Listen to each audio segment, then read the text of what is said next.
환자분들이 보철 치료를 받고 난 이후에 잘 쓰기 위해서 노력을 했는데 오랜 시간이 지난 다음에 어떤 상태인지 알 수가 없는 경우가 많잖아요. 관리가 잘 안 되고 잘못된 보철물이 어떻게 변하는지 적나라하게 말씀드리도록 하겠습니다.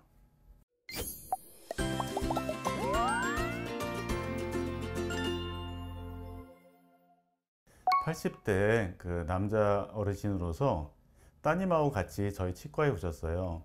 망가진 보철물을 오랫동안 끼고 잘 식사도 못 하시고 오셔서 굉장히 낙담해 있으셨던 상태거든요. 정면에서 보시는 모습을 보면 왼쪽 아래쪽에는 이가 없고 또 앞니는 굉장히 지저분하고 또 많이 튀어 올라와 있고, 오른쪽 모습은 또 역시 많이 부어 있고 또 뭐 충치도 있는 것 같고 굉장히 안 좋은 상태였습니다. 이렇게 된 이유로서는 첫째로는 잘 맞지 않는 보철물을 끼고 있었다는 그런 추론을 해볼 수가 있습니다.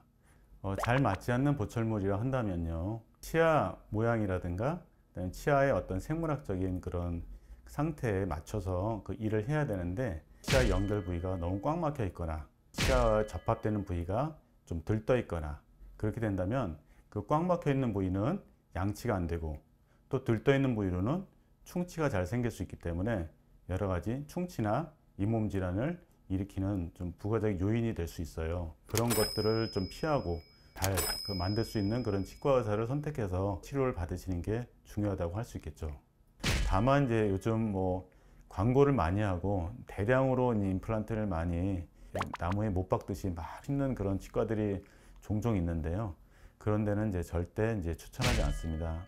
두 번째로는 환자분이 연로하시고 거동이 불편하셔서 그런지 잘 닦지를 못하시고 또 치과에도 잘 내원하지 못하기 때문에 관리도 안 되고 해서 그런 문제가 많이 발생한 것으로 보입니다.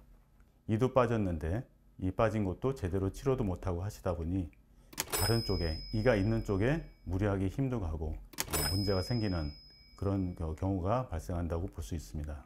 금니 쪽은 살릴 수 있을 것 같아서 이제 놔두었고요. 금니 말고 이제 앞니 쪽하고 화면에서 보는 그 오른쪽 아래쪽이 되겠죠. 그쪽 부위에 이제 임플란트 치료를 주로 하게 됐습니다.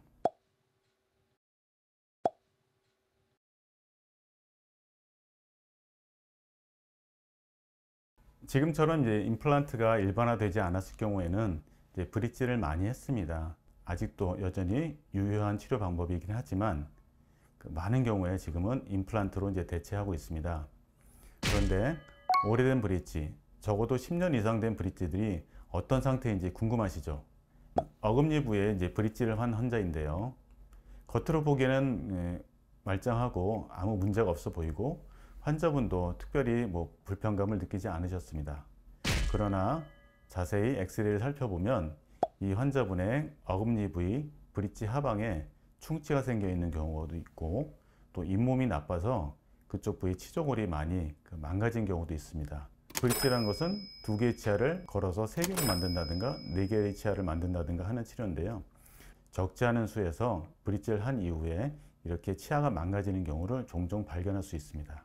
만약에 이제 브릿지 하방에 충치가 생겼는데 충치가 크지 않는다고 한다면 그 브릿지를 뜯어서 충치 치료를 하고 다시 뭐 브릿지를 한다든가, 아니면 이번에는 브릿지를 하지 않고 그 2개의 치아 중 하나하나는 크라운을 하고 가운데 부위는 임플란트로 이렇게 해서 더 잘 쓸 수 있게 이렇게 하는 치료 방법도 있고요.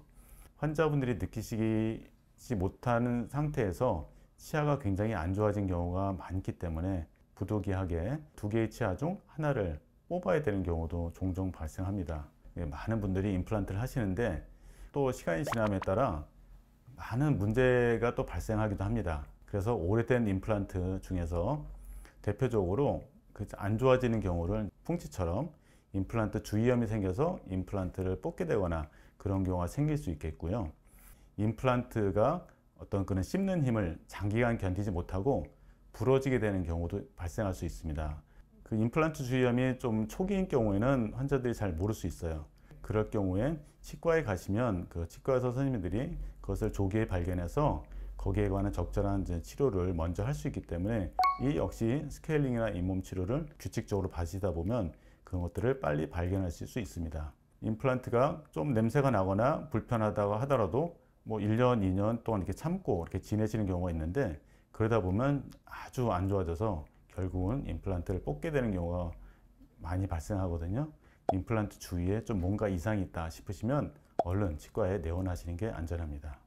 그리고 임플란트가 금이 가거나 부러진 경우에는 환자분들이 씹다 보면 뭔가 불편하고 아프고 또 심지어 이렇게 막 흔들리는 것 같은 그런 느낌도 받을 수가 있어요. 예, 얼른 이제 그럴 경우에는 이제 치과에 가셔야죠.